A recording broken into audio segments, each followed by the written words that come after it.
Hi hello ನಮಸ್ಕಾರ ಎಲ್ಲ P G C T ವಿದ್ಯಾರ್ಥಿಗಳೇ. ಸಾಕಷ್ಟು ವಿದ್ಯಾರ್ಥಿಗಳು ಸರ್ ರಿಸಲ್ಟ್ಸ್ ಯಾವಾಗ ಬರುತ್ತೆ, ಸೊ ಈ ವರ್ಷದ P G C T result ಯಾವಾಗ ಬರುತ್ತೆ ಭಾಳ ಜನ ಕೇಳ್ತಾ ಇದ್ದೀರಾ.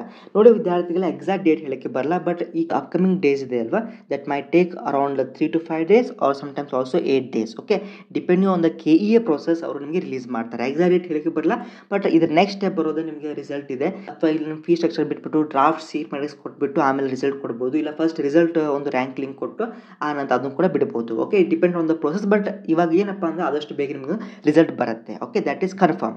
ನೆಕ್ಸ್ಟ್ ಭಾಳ ಜನ ಸರ್ ನಮಗೆ ಎಡಿಟ್ ಮಾಡಲಿಕ್ಕೆ ಬರ್ತಾ ಇಲ್ಲ. ಓಕೆ, ಆರ್ ಡಿ ನಂಬರ್ ಕರೆಕ್ಟಾಗಿ ತೋರಿಸ್ತಾ ಇಲ್ಲ, ಮತ್ತು ಇನ್ನೇನೋ ನೇಮ್ ಮಿಸ್ಟೇಕ್ ಇದೆ, ಸೆಮಿಸ್ಟರ್ ಮಾರ್ಕ್ಸ್ ಕಾರ್ಡ್ ಚೆನ್ನಾಗಿ ಅಪ್ಲೋಡ್ ಆಗ್ತಾ ಇಲ್ಲ. ಸೊ ಇಂಥವೆಲ್ಲ ಏನೋ ಸಂದೇಹಗಳಿದ್ದರೆ ವಿದ್ಯಾರ್ಥಿಗಳೇ, ಸೊ ಇದಕ್ಕೆ ಏನು ಮಾಡಬೇಕಪ್ಪ ಅಂದರೆ ಇವಾಗ ಆಲ್ರೆಡಿ ಅಪ್ಲಿಕೇಶನ್ ಕೂಡ ಸಾಕಷ್ಟು ವಿದ್ಯಾರ್ಥಿಗಳಿಗೆ ಕ್ಲೋಸ್ ಅಂತ ತೋರಿಸ್ತಾ ಇದೆ. ಓಕೆ, ಸೊ ಯಾರು ಬೆಂಗಳೂರಲ್ಲಿ ಇದ್ದೀರಾ, ಸೊ ಒಂದ್ಸಲ ಬೆಂಗಳೂರಿಗೆ ಒಂದು ಕೆ ಆಫೀಸ್ ಹೋಗ್ಬಿಟ್ಟು ವಿಸಿಟ್ ಮಾಡಿ, ಅಲ್ಲಿ ನೀವು ಇವೆಲ್ಲ ಮಿಸ್ಟೇಕ್ಸನ್ನು ಸರಿಪಡಿಸ್ಕೊಳ್ಳಿ. ಓಕೆ, ಸೊ ಇಲ್ಲ ದೂರ ಇದೆ ಅಂತಂದರೆ ನಿಮ್ಗೆ ಯಾರಾದರೂ ಫ್ರೆಂಡ್ಸ್ ಅಲ್ಲಿ ಪರಿಚಯ ಇದ್ದಂದರೆ, ಬೆಂಗಳೂರಲ್ಲಿ ಇರುವಂಥ ಫ್ರೆಂಡ್ಸ್ ಪರಿಚಯ ಇದ್ದರೆ ಅವರು ನಿಮ್ಮ ಪರವಾಗಿ ಹೋಗಿಬಿಟ್ಟು ಕೆ ಆಫೀಸ್ಗೆ ಹೋಗಿ ನಿಮಗೊಂದು ಅರ್ಜಿ ಕೊಡ್ಬೋದು. ಓಕೆ, ಅಥವಾ ಒಂದು ಲೆಟರ್ ಬರೆದು ಒಂದು A4 ಶೀಟಲ್ಲಿ ಸಿರೀತಿ ನಾನು ID ನಂಬರ್ ಇದು, ನನ್ನ ಹೆಸರಿದು, ನಂದು ಮಾರ್ಕ್ಸ್ ಕಾರ್ಡ್ ಹಿಂಗೆ ತಪ್ಪಿತ್ತು, ಇದನ್ನು ಕರೆಕ್ಷನ್ ಮಾಡ್ಕೊಳ್ಳಿ, ಇದರ ಜೆರಾಕ್ಸ್ ನಾನು ಅಟ್ಯಾಚ್ ಮಾಡಿದ್ದೇನೆ, ಇಲ್ಲ ನಂದು RD ನಂಬರ್ ಕರೆಕ್ಟಾಗಿ ತೋತಾ ಇಲ್ಲ, ಇದು ನಂದು RD ನಂಬರ್, ಹೊಸದಾಗಿ ನಾನು RD ನಂಬರನ್ನು ರಚನೆ ಮಾಡಿದ್ದೇನೆ, ಹೊಸ RD ನಂಬರ್ ಬಂದಿದೆ, ಆ RD ನಂಬರ್ ಈ ಒಂದು ಅಪ್ಲಿಕೇಶನ್ ಫಾರ್ಮಲ್ಲಿ ನೀವು ಭರ್ತಿ ಮಾಡ್ಕೊಳ್ಳಿ ಅಂತ ಒಂದು ಅಪ್ಲಿಕೇಶನ್ ಲೆಟರ್ ಬರೆದು ಕೊಟ್ಟು ಕೊಡಿ.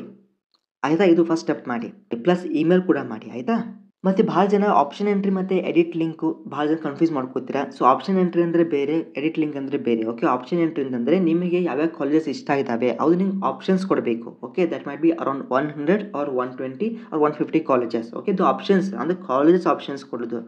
ಎಡಿಟ್ ಅಂತಂದರೆ ನಿಮ್ಗೆ ಏನಾದರೂ ಮಿಸ್ಟೇಕ್ಸ್ ಮಾಡಿರ್ತೀರ ಅಪ್ಲಿಕೇಶನ್ ಫಾರ್ಮಲ್ಲಿ, ಅದನ್ನು ನೀವು ಎಡಿಟ್ ಮಾಡ್ಕೊಳ್ಳಿಕ್ಕೆ ಮಾತ್ರ ಎಡಿಟ್ ಲಿಂಕ್ ಉಪಯೋಗಿಸಿ. ಓಕೆ, ಭಾಳ ಜನ ಆಪ್ಷನ್ ಎಂಟ್ರಿ ಲಿಂಕ್ ಕ್ಲೋಸ್ ಆಯ್ತಾ ಅಂತ ಭಾಳ ಜನ ಕ್ವಶನ್ ಕೇಳಿದ್ರು, ಅದಕ್ಕೋಸ್ಕರ ಆಪ್ಷನ್ ಎಂಟ್ರಿನೂ ಬಿಟ್ಟಿಲ್ಲ. ಓಕೆ, ಬರೀ ಎಡಿಟ್ ಲಿಂಕ್ ಅಷ್ಟೇ ಬಿಟ್ಟಿದ್ದಾರೆ. ಆಪ್ಷನ್ ಎಂಟ್ರಿ ಅಂದರೆ ಆಪ್ಷನ್ಸ್ ಕೊಡುತ್ತೆ ನಿಮ್ಮ ಕಾಲೇಜಸ್ಸನ್ನು. ಆಯಿತಾ, ಮತ್ತು ಎಲ್ಲರೂ ಕೂಡ ನಿಮ್ಮ ಡ್ರೀಮ್ಡ್ ಆಗಿರುವಂಥ ಕಾಲೇಜನ್ನು ಕಮೆಂಟಲ್ಲಿ ತಿಳಿಸಿ. That might B on MBA, MCA, MTech. ಮತ್ತು ಈ ಒಂದು ಕೌನ್ಸಿಲಿಂಗ್ ಪ್ರೊಸೀಜರಲ್ಲಿ ಸಾಕಷ್ಟು ಟ್ರಿಕ್ಸು ಟೆಕ್ನಿಕ್ಸ್ ಇರುತ್ತೆ. ಅದ್ರ ಬಗ್ಗೆ ನಾನು ಡೀಟೇಲ್ ಇನ್ನೊಂದು ವಿಡಿಯೋ ಮಾಡ್ತೇನೆ, ಅದ್ರ ಮುಖಾಂತರ ನಿಮ್ಗೆ ಗೊತ್ತಾಗುತ್ತೆ. ಫಸ್ಟ್ ರೌಂಡಲ್ಲಿ ತೊಗೊಂಡ್ರೆ ಏನೇನು ಲಾಭಗಳಿದ್ದಾವೆ, ಸೆಕೆಂಡ್ ರೌಂಡಲ್ಲಿ ಹೋದರೆ ಇನ್ನೂ ಎಷ್ಟು ಲಾಭಗಳಿದ್ದಾವೆ. ಸೊ ಈ ಭಾಳ ಜನ ಏನು ಕೇಳ್ತಾರೆ, ಸರ್ ಫಸ್ಟ್ ರೌಂಡ್ ಬೆಟರಾ, ಸೆಕೆಂಡ್ ರೌಂಡ್ ಬೆಟರಾ ಅಥವಾ ಥರ್ಡ್ ರೌಂಡ್ ಬೆಟರಾ ಅಂತ. ನೋಡಿ ವಿದ್ಯಾರ್ಥಿಗಳೇ, ಸೆಕೆಂಡ್ ರೌಂಡ್ ಅಥವಾ ಥರ್ಡ್ ರೌಂಡ್ ಇರುತ್ತಲ್ವ, ಅದು ಬೆಸ್ಟ್ ಇರುತ್ತೆ compare to first round. Okay, first ರೌಂಡಲ್ಲಿ ಸಾಕಷ್ಟು ಕಾಂಪಿಟೇಷನ್ ಇರುತ್ತೆ. ಓಕೆ, ಪ್ಲಸ್ ಇನ್ನೊಂದೇನಪ್ಪ ಅಂದರೆ ಸೆಕೆಂಡ್ ರೌಂಡಲ್ಲಿ ವೇಟ್ ಮಾಡಿದಾಗ ನಿಮ್ಗೆ ಸಬರ್ ಕಪಲ್ ಮೀಟ್ ಆಗುತ್ತೆ ಅಂತ ಎಲ್ಲರೂ ಕೇಳಿರ್ತೀರ. ಅದಕ್ಕೆ ಎಷ್ಟು ನೀವು ಲೇಟ್ ಮಾಡಿ ಹೋಗ್ತೀರಾ ಈ ಡ್ರೀಮ್ಡ್ ಇರುವಂಥ ಕಾಲೇಜಲ್ಲಿ, ಸೊ ಅಟ್ಲೀಸ್ಟ್ ಒಂದು ಹೈಯರ್ ಪ್ರಿಫರೆನ್ಸ್ ಆರ್ಡರ್ ನಿಮ್ಗೆ ಕಾಲೇಜ್ ಸಿಗ್ತಾ ಇರುತ್ತೆ. ಅದಕ್ಕೆ ಯಾರು ಕೂಡ ಫಸ್ಟ್ ರೌಂಡಲ್ಲಿ ಅಡ್ಮಿಷನ್ ಮಾಡ್ಕೊಳ್ಳಿಕ್ಕೆ ಹೋಗಬೇಡಿ, ಸೆಕೆಂಡ್ ರೌಂಡಲ್ಲಿ ಮಾಡ್ಕೊಳ್ಳಿ, ಇಲ್ಲ ಕ್ಯಾಶುವಲ್ ವೇಕೆನ್ಸಿ ರೌಂಡಲ್ಲಿ ಮಾಡ್ಕೊಳ್ಳಿ.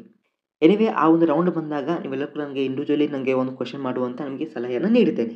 ಸೊ ಫಸ್ಟ್ ಟೈಮ್ ನಮ್ಮ ಚಾನಲ್ ವಿಸಿಟ್ ಮಾಡಿದ್ರೆ ಲೈಕ್, ಶೇರ್ ಆ್ಯಂಡ್ ಸಬ್ಸ್ಕ್ರೈಬ್. ತಪ್ಪದೆ ಎಲ್ಲರೂ ಕೂಡ ನಿಮ್ಮ ಡ್ರೀಮ್ಡ್ ಇರುವಂಥ ಕಾಲೇಜನ್ನು ಕಮೆಂಟಲ್ಲಿ ಮೆನ್ಷನ್ ಮಾಡಿ with respect to course that ಮಾಡಿ MBA, MCA, MTech. We will soon meet in the next video. Until that, like, share and subscribe. Thank you.